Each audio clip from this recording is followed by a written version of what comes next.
Guys, good morning. Shri Radha Krishna माध्यमिक विद्यालय की ऑनलाइन क्लासेज में आप सभी का स्वागत है। हमारा जो टॉपिक चल रहा था, विगत वीडियो का जो टॉपिक चल रहा था वो चल रहा था कारक प्रकरण के अंतर्गत हमने अपादान कारक का अध्ययन कर लिया था और आज जो कारक चलेगा वो है संबंध कारक। छठा चलेगा संबंध कारक।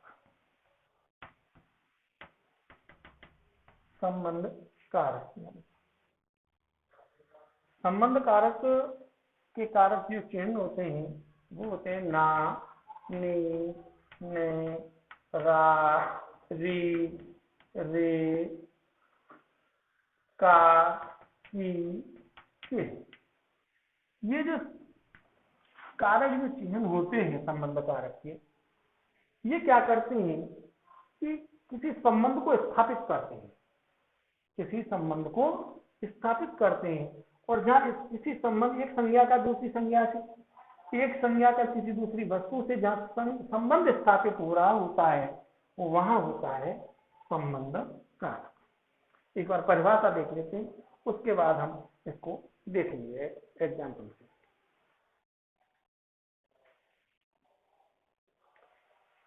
परिभाषा देखते हैं संबंध कारक की। संज्ञा के जिस रूप से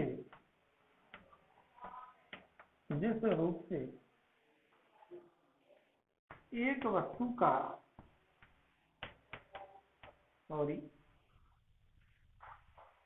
किसी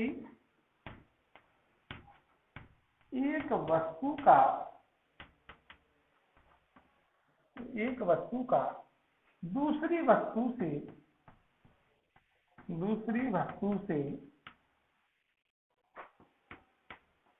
जो संबंध स्थापित होता है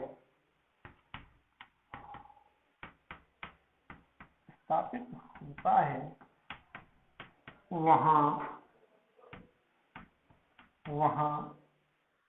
संबंध कारक होता है। वहां क्या होता है? संबंध कारक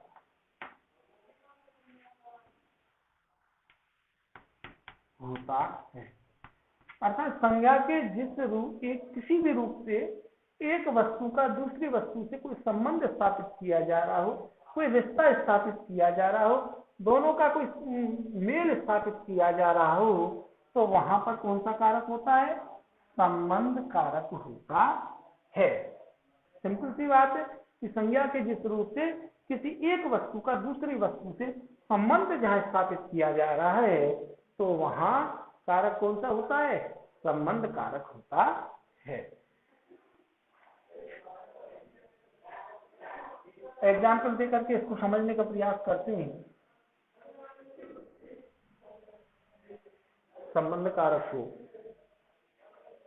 यह बालिकाओं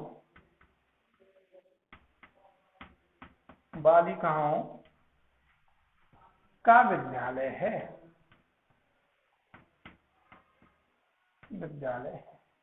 अब समझो, संबंध की बात है। अभी हमने संबंध कारक की जो परिभाषा देखी थी उसमें यही देखा था कि संज्ञा के जिस रूप से किसी एक वस्तु का दूसरी वस्तु से संबंध स्थापित होता है वहां संबंध कारक होता है। तो ये जो विद्यालय है, किसका विद्यालय है? बालिकाओं का विद्यालय। भाई बालक बालिकाओं का भी हो सकता है, बालकों का स्पेशली हो सकता है, बालिकाओं का स्पेशली हो सकता है। तो ये जो विद्यालय है जिसके बारे में हम बात कर रहे हैं कि यह बालिकाओं का विद्यालय, विद्यालय किसका है? बालिकाओं का है। तो बालिकाओं और विद्यालय का संबंध हुआ कि नहीं हुआ? संबंध स्थापित हुआ। वैसे भी कारक चिन्ह लगा हुआ है, इसका लगा हुआ है का, की, के। तो जहां दो वस्तुओं में, दो संज्ञा पदों में जहां संबंध स्थापित होता है वहां होता है आपका संबंध कारक। क्या होता है? संबंध कारक। दूसरा उदाहरण देखते हैं। हमारा विद्यालय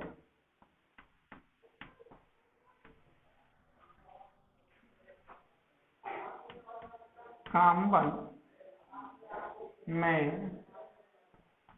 स्थित है। हमारा विद्यालय कामवन में स्थित है। तो कौन का विद्यालय कामवन में स्थित है? हमारा विद्यालय कामवन में स्थापित है, स्थित है। हमारा जो विद्यालय है कहाँ स्थित है? कामवन में स्थित है। तो किसका संबंध हुआ? हमारा, हम और विद्यालय का संबंध स्थापित हुआ या नहीं हुआ? तो यही क्या होगा? संबंध कारक होगा। क्या होगा? संबंध कारक होगा।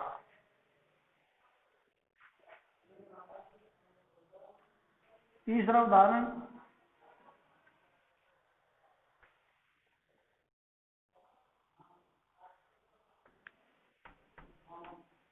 उसका पिता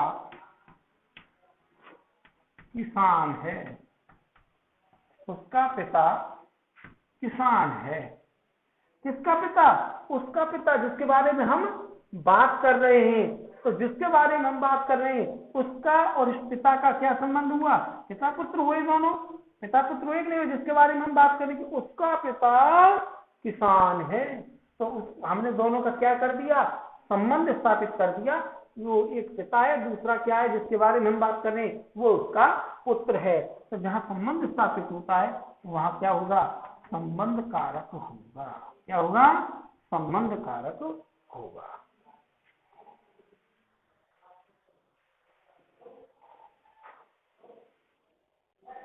नेक्स्ट देखते हैं अधिकरण कारक।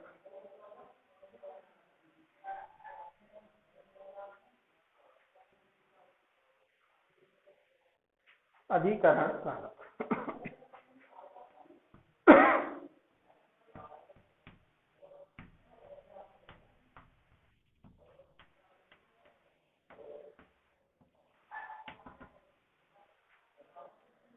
लिखते हैं, परिभाषा लिख लीजिए पहले।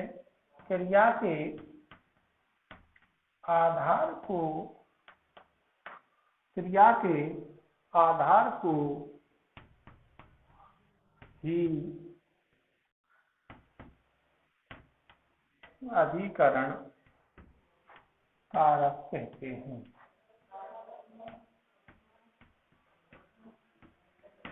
अब क्रिया का आधार क्या होता है? समस्या ये है कि हमको ये नहीं पता कि क्रिया का आधार क्या होता है। जब तक क्रिया के आधार की जानकारी हमें नहीं होगी तब तक हम अधिकरण कारक की परिभाषा को भी नहीं समझ सकते। सबसे पहले हमको समझने की जो बात है वो ये समझना है कि ये आधार क्या है क्रिया का। क्रिया का आधार वो होता है जहां पर क्रिया संपादित होती है। क्रिया का आधार क्या होता है? जहां पर क्रिया हो रही है। ठीक है ना? तो क्रिया के आधार को ही अधिकरण कारक कहते हैं। अर्थात लिख देता हूं, जहां क्रिया संपादित हो रही हो, जहां क्रिया संपादित होती है, जहां क्रिया संपादित होती है वही आधार होता है। वही क्या होता है? आधार होता है, होता है। और आधार में ही, आधार में ही अधिकरण कारक होता है। क्या होता है? अधिकरण कारक होता है। निष्कर्ष रूप में अपन यही कह सकते हैं, इतनी बड़ी झमेले में पढ़ने की कोई आवश्यकता हमको नहीं है। अपन केवल यही याद रखें, क्रिया के आधार को ही अपन क्या कहते हैं? अधिकरण कारक कहते हैं। आधार क्या है? जहां पर क्रिया हो रही है, जहां पर क्रिया, कोई छात्र बैठा हुआ है, छत पर छात्र बैठा हुआ है, तो कहाँ बैठा हुआ है छात्र? किससे संबंध है छात्र का? छत से। छत पर बैठा हुआ है। कहाँ बैठा हुआ है? छत पर। तो छत में ही क्या होगा? अधिकरण कारक होगा। पुस्तक कहाँ रखी हुई है? टेबल पर रखी हुई है। किस पर रखी हुई है? टेबल पर रखी हुई है। तो जहां रखी हुई है पुस्तक वही क्या होगा? वही अधिकरण कारक होगा। तो जहां क्रिया का सचिव संबंध है, स्पर्श है, जहाँ क्रिया हो रही है या जहाँ क्रिया का सीधा सीधा स्पर्श होता है वही अधिकरण कारक होता है। जैसे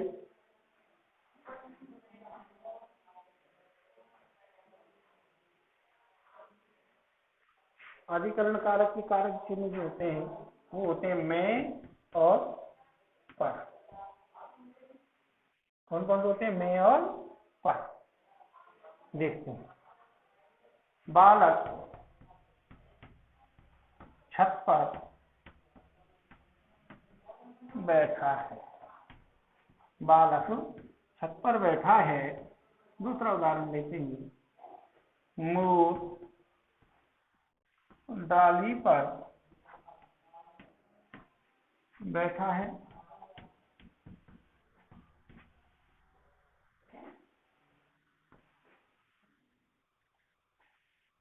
लता मैदान में दौड़ती है। तीन उदाहरण अपन देखते हैं। बालक छत पर बैठा है, मैंने कहा कि क्रिया जहां हो रही है, क्रिया का स्पर्श जहां से हो रहा है वही वही आधार होगा। क्या होगा? वही आधार होगा। तो उस आधार में ही अधिकरण होता है। तो बैठा कहाँ है? छत पर। बैठा कहाँ है? छत पर। तो छत में ही क्या होगा? अधिकरण कारक होगा। ओके। मोर डाली पर बैठा है। किस पर बैठा है? डाली पर बैठा है। मोर का संबंध किससे, मोर का स्पर्श किससे हो रहा है? डाली से हो रहा है। मोर कहाँ बैठा हुआ है? डाली पर बैठा हुआ है। तो डाली में ही क्या होगा? अधिकरण कारक होगा। लता मैदान में दौड़ के, कहाँ दौड़ रही है लता? मैदान में दौड़ रही है। किसमें दौड़ रही है? मैदान में दौड़ रही है। तो मैदान में ही अधिकरण कारक होगा। वैसे भी पहचान हो रही है सीधी सीधी, यहाँ पर आ रहा है, यहाँ पर आ रहा है, यहाँ में आ रहा है, कारक यहाँ से भी पहचान हो रही है। लेकिन परिभाषा से समझना हमारे लिए ज्यादा श्रेष्ठ होता है, उससे गलती होने की संभावना नहीं होती है। तो मैं समझता हूं कि अधिकरण कारक को आप सभी अच्छे से समझ गए होंगे। नेक्स्ट पढ़ते हैं संबोधन कारक।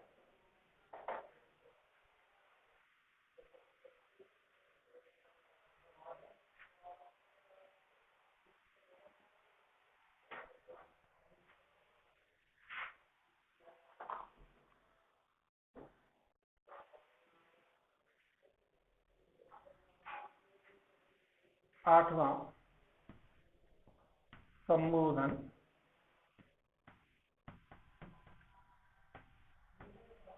कारक।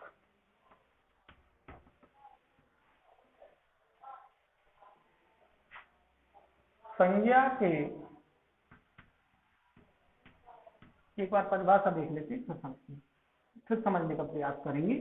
संज्ञा के जिस रूप से, संज्ञा के जिस रूप से किसी को बुलाने अथवा पुकारने, किसी को बुलाने पुकारने, या अपन कह सकते हैं कि जो हमारे भाव होते हैं उनका प्रदर्शन करने का भाव जहां होता है,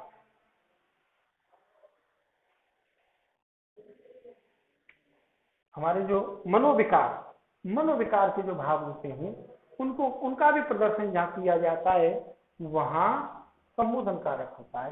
तो संज्ञा के जिस रूप से किसी को बुलाने अथवा पुकारने का पता चल रहा है वहां संबोधन कारक होता है, या बुलाने अथवा पुकारने का भाव प्रकट हो रहा है, का भाव प्रकट हो रहा है वहां कौन सा कारक होता है? संबोधन कारक होता है। संबोधन कारक होता है। या तो किसी को बुलाया जा रहा हो या किसी को पुकारा जा रहा हो, जैसे कि अरे मोहन इधर आओ, या किसी और से कहा अरे राम बैठने के लिए कुर्सी लाओ। तो इस प्रकार यदि किसी को बुलाया जाए या पुकारा जाए तो वहां कौन सा कारक होता है? संबोधन कारक होता है। इसमें वैसे भी पहचान हो जाती है, हे, अरे, ओ, हे, ओ, अरे, सॉरी, हे, ओ, अरे। इस विस्मय बोधक में ये जो चिन्ह लगा हुआ है इससे पहचान भी हो जाती है। जैसे एक उदाहरण लेता हूं मैं,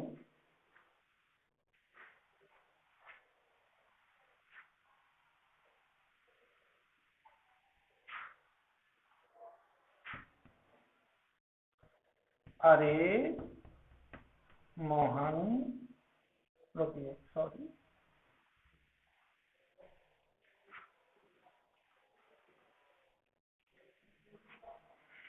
अरे मोहन इधर आओ, इधर आओ। दूसरा उदाहरण लीजिए, अरे मोहन इधर आओ, हे छात्रों, हे छात्रों अपना पाठ याद करो, हे छात्रों अपना पाठ याद करो। एक उदाहरण और देख लेते हैं, अरे तुम अभी यही हो, तुम अभी यही हो। इसमें अरे मोहन इधर आओ, तो यहाँ किसको पुकारा जा रहा है? मोहन को पुकारा जा रहा है। किसको पुकारा जा रहा है? मोहन को पुकारा जा रहा है। इसमें क्या होगा? संबोधन होगा। संबोधन किया जा रहा है, अरे मोहन इधर आओ, अरे मोहन उधर जाओ। हे छात्रों, हम किसका संबोधन कर रहे हैं? छात्रों का कर रहे हैं। हे छात्रों अपना पाठ याद करो। तो छात्रों में क्या होगा? संबोधन कारक होगा। इसी प्रकार देखते हैं, अरे तुम अभी यही हो, अर्थात तुम्हें यहाँ से चले जाना चाहिए, तुम अभी यहीं बैठे हुए हो, कुछ कहा होगा पहले। तो अरे तुम अभी यहीं हो, तो यहाँ अरे जो शब्द है यहाँ पर भी क्या है? संबोधन कारक है। इनके अतिरिक्त संबोधन कारक और भी ऐसे जगह होता है, जैसे कि मैं आपको बता दूं, कोई हमारी मन के जो विकार होते हैं, मनोविकार जो होते हैं, उनका प्रदर्शन जब हम करते हैं वहां पर भी संबोधन कारक ही होता है। अपने मनोविकारों का प्रदर्शन जहाँ किया जा रहा है, हम जा रहे हैं, रास्ते से गुजर रहे हैं, वहां गंदी नाली है, गंदी नाली में कोई ऐसा कुछ सड़ा गला पड़ा हुआ है, छी, ये हमारे मन का विकार है। हमने उस सड़ी गली चीज को देख करके हमने कहा छी कितना गंदा है, तो ये क्या कहलाएगा? ये भी सब संबोधन के अंतर्गत ही आते हैं, मनोविकारों का प्रदर्शन में। लेकिन अभी हमको अपने वेश का ही ध्यान रखना है, सेल्फ स्टैंडर्ड का ही ध्यान रखना है। अपन को केवल यही याद रखना है कि जब किसी को बुलाया जाए अथवा पुकारा जाए तो वहां क्या होता है? संबोधन कारक होता है। That's all. ये आपका कारक प्रकरण समाप्त होता है यहाँ पर। Okay guys.